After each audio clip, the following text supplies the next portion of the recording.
how to calculate your RMD. Remember that the amount that you'll need to take out of your IRAs will change each year. The calculation is based on two primary variables. The first is your account balance, the second is your age.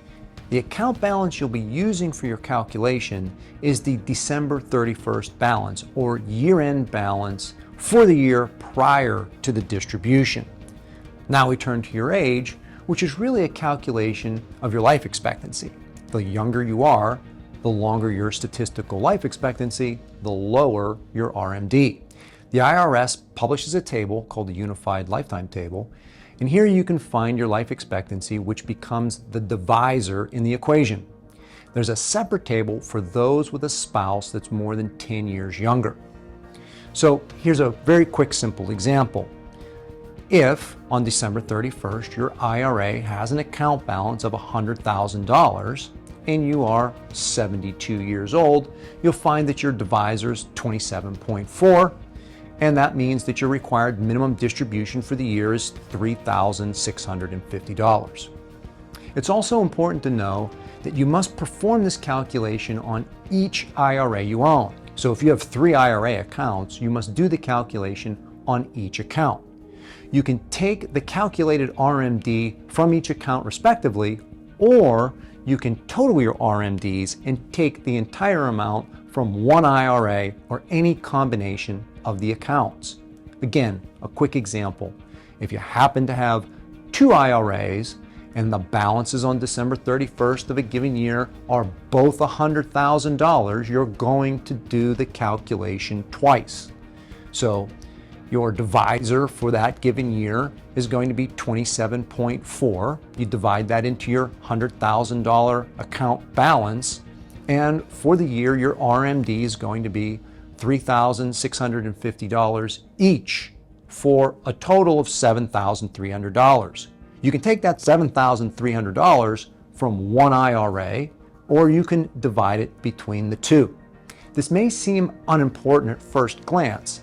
However, for those individuals creating a strategic plan for their distributions, this flexibility does lend itself to some creative planning options. Yet another reason why we say plan before portfolio.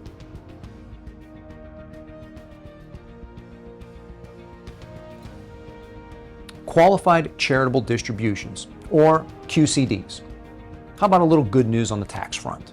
A qualified charitable distribution is when a qualifying person makes a qualifying distribution to a qualified charity. This is why I encourage and recommend some professional assistance. In general, a qualifying person is an IRA owner or beneficiary that is 70 and a half or older. The Secure Act did not change that age to 72 like it did for required minimum distributions. A qualifying account is one that is funded with pre-tax dollars, but not an 401k account. And a qualifying charity is a recognized 501c3. With a qualified charitable distribution, your request that comes from the distribution can be sent directly from the IRA to the charity. You do not take possession of the money, which means your distribution check is payable to a third party. The tax benefit is that the distribution is excluded from your income, as opposed to taking a deduction on the contribution or donated amount. That is, if you can even qualify for a deduction by itemizing. This could be a great way to make a contribution that you would have otherwise made and get a bit of a tax break. One final tip, your QCD can count towards your RMD. So make your qualified charitable distribution first, then determine if you have a remaining required minimum distribution to be taken for that year. The Internal Revenue Code is full of if-then statements and conditional phrases, as well as exceptions. And that includes what we just covered here.